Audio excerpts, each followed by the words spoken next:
Muy buenos días, muy buenas tardes, jóvenes. Este es otro video en el cual vamos a abordar uno de los contenidos que corresponde a la Unidad de Historia de Chile. En este caso en específico, cómo se organizaba el Imperio Colonial Español en América, ya más bien su estructura, quién se dedicaba a qué función tenía cada uno de ellos, y en el fondo que ustedes vayan entendiendo más o menos cómo era esta distribución, ¿ya? Porque es bastante compleja en un primer momento, entendiendo de que desde Europa se estaba tratando de controlar un territorio en otro continente. eh, en la práctica se hacía muy, muy complejo, ¿ya? Es más, muchas veces en la práctica ni siquiera se cumplía a cabalidad esto que aparece acá, pero al menos la teoría sería más o menos similar al esquema que está acá en la pizarra. Bueno, en la pantalla, más que en la pizarra. Bien, la parte superior siempre va a estar Dios. Dios entendido como esta persona que designó a una familia para que gobernara un estado, un reino. Ya hay que recordar que en esta época todavía la religiosidad y las decisiones que surgían desde la iglesia, desde el papa, eran irrefutables. Eso quiere decir que no se podían contradecir y eran absolutas y afirmativas. O sea, era el Papa que lo estaba diciendo, por lo tanto, había recibido un mensaje divino para dar esta opinión. Por lo tanto, era la opinión de Dios y a Dios no se le contradecía. Esa era la lógica en la cual funcionaban ya en el siglo XV, en el siglo XVI. Entonces, este Dios establecía a una familia gobernante que era una dinastía, ¿ya? En el fondo se heredaba de padre a hijo, de nieto a, de abuelo a nieto. Si es que no había un heredero varón, podía pasar al primo, al sobrino, al hermano, en fin. Pero eran siempre de la misma familia. En el caso del Imperio Español, hubieron dos grandes familias que gobernaron. En un primer momento, hasta 1710, 1711, fueron los Habsburgo, o los Austria, que también le llaman Austria porque la casa Habsburgo o Habsburgo proviene de la zona de Austria, de esta parte de Europa, y luego serían los Borbones, que son de ascendencia francesa, quienes gobernarían en España. Bien, luego del rey vienen dos instituciones fundamentales o claves para el desarrollo de las colonias americanas, que son el Consejo de Indias y la Casa de Contratación. El Consejo de Indias se preocupaba de todos aquellos aspectos administrativos y legales de las colonias americanas. De hecho, allí se ubicaban los tribunales de última instancia en temas judiciales referidos a América, ¿ya? El cómo se iba a administrar, quién iba a administrar, cómo estaban ocurriendo las cosas, la situación en América, las veía el Consejo de Indias, que tenía su oficina en Sevilla, ¿ya? Una ciudad que da hacia, está en la parte sur de España, que está cerquita del límite entre lo que es mar Mediterráneo y el Océano Atlántico, ya era una ciudad bastante importante en la época. Y también tenemos por otro lado lo que es la casa de contratación. La casa de contratación se preocupaba de aquellos aspectos netamente económicos.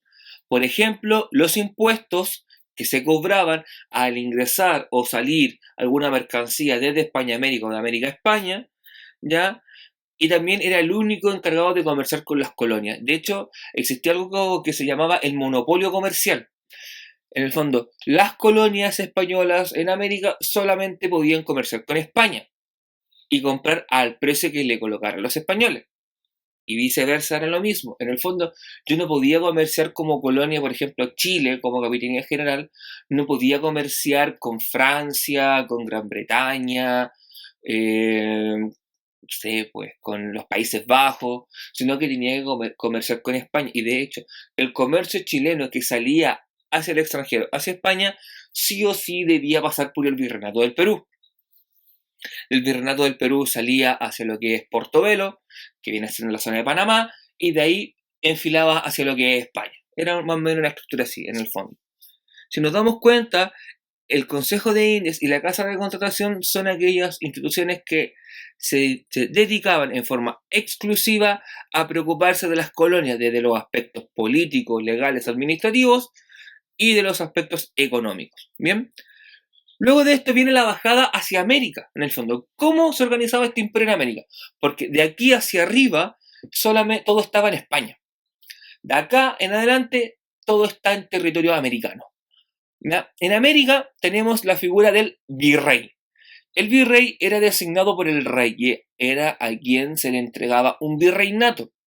Originalmente en América había solamente dos virreinatos. El virreinato de Nueva España, que llegaba prácticamente desde Panamá a México o incluso a Estados Unidos, y el virreinato del Perú, que era prácticamente todo América del Sur. ¿Ya? Toda la colonia que está en lo que hoy en día es América del Sur era del Perú. En el siglo XVIII, en la década de 1760, 1770, surgen dos nuevos virreinatos. El virreinato de Nueva Granada, que se ubica desde Panamá, Colombia, Venezuela, Ecuador, ¿ya? Y tenemos el virreinato del Río de la Plata, que se preocupaba de Paraguay, Bolivia, Argentina, ¿ya? No digo Uruguay porque Uruguay era una colonia que estaba ahí entre medio. Uruguay es un caso bien especial. ¿Ya? En el caso de Bolivia era una audiencia, que es la audiencia de Charcas. Chile era una capitanía general, y así en el fondo se iba administrando el territorio imperial. ¿Bien? Luego del virreinato tenemos las gobernaciones, las capitanías generales y las reales audiencias. En la capitanía general es una zona de frontera, es una zona de límite con otros pueblos. ¿Ya? En el caso de Chile era una capitanía general, porque era el límite sur del territorio americano, así como había el límite norte también. ¿Ya? Las gobernaciones se preocupaban de tener una provincia, y una provincia estaba dentro de un virreinato, una capitanía general. ¿Ya? El fondo se encargaba de varios cabildos al mismo tiempo, de varios corregimientos, mejor dicho, ¿ya? Varios corregimientos. También teníamos la Real Audiencia, que se preocupaba de la justicia. Eran los tribunales de justicia que existían en aquella época, donde habían oidores que eran quienes tomaban la determinación. ¿Ya? Habían reales audiencias locales, bien chiquitas, como la que había en Santiago, como la que voy a ver en La Serena. Luego había una más grande que estaba en Perú, ¿cachai? Y después llegábamos al superior que ya era el Consejo de India. ¿Ya? Pero ese sistema era un sistema de tribunales de justicia. ¿Ya? Y a nivel local tenemos los corregimientos, que eran un grupo de cabildos. Puedes asociarlo a esta estructura, que el corregimiento vendría siendo una provincia, ¿ya? Un grupo de comunas o municipios que existían, que estaban a cargo de un corregidor quien se preocupaba de que todo acá funcionara bien, ¿ya? Y por último, al nivel más pequeño está el cabildo. El cabildo es lo mismo que una comuna. Hoy en día se preocupaba de la administración de un territorio bien pequeño, bien acotado, local, del control de los precios, de que la ciudad funcionara, que estuviese limpia, estuviese ordenada, de que hubiese un alguacil y una comisaría. Hagan el símil, o sea, una prisión, una cárcel, ya que hubiera un verdugo público. Se preocupaba de que los precios o que los impuestos se pagaran, ya que los precios no se subieran en demasía. Esa era la función que tenía un cabildo y el alcalde que gobernaba un cabildo. ¿Bien? Eso en cuanto a estructura administrativa del imperio. Y en cuanto a lo económico, había un sistema de flotas y galeones que se estableció para proteger las mercancías que eran robadas por piratas, corsarios. ¿Ya? ¿Cuál es la diferencia entre un pirata y un corsario? El pirata no trabaja para nadie, trabaja para él mismo. Y el corsario trabaja para un rey. En el fondo es un pirata al servicio de un rey para dañar a flotas enemigas. ¿Ya? Y el sistema de flotas y galeones se crea para proteger toda aquella mercancía preciosa o valiosa. Viajaba desde las colonias hacia España y desde España hacia las colonias. Como podía ser oro, herramientas, armas. ¿Ya? De esa forma funcionaba. ¿Ok, chiquillos? Eso sería en cuanto a cómo se organizó el Imperio Español de América. El esquema creo que es bastante claro. Si tienen alguna duda, consulten, no hay ningún problema. Pueden buscar en internet, hay cientos de esquemas.